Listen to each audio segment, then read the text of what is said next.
In this second lecture of week 3, we'll be talking about the concept of independence. And this is going to be a relatively quick lecture, but an important one for you to pay attention to.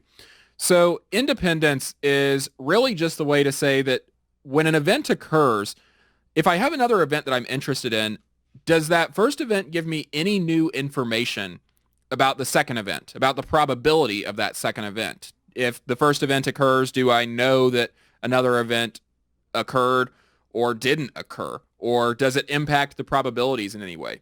So when we look at our example of the unfair coin from earlier, where we had a probability of heads of zero point 0.2 on one side and a probability of heads of zero point 0.8 for the other coin, well, in that case, the first event, the selection of the coin, would be not independent of the flipping of the coin, because knowing which coin is selected tells me a great deal of information about the probabilities related to the actual coin flip.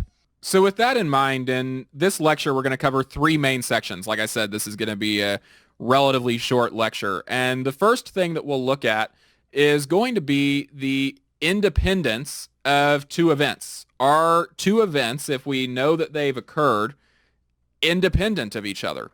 Does the fact that one event occurred give us any new information, or more accurately, does it not give us any new information? That would be 2 independent events where no new information is able to be determined based on one event occurring. We'll then look at the independence of complements. If I know that 2 events, say A and B, are independent, can I say that A is independent of B complement? And then the third and final section that we'll look at within this lecture is that of conditional independence. So what happens when I start adding conditional probabilities? Does independence hold? So with that in mind, let's go ahead and dive right into this lecture 5, and hopefully this is some good information for you.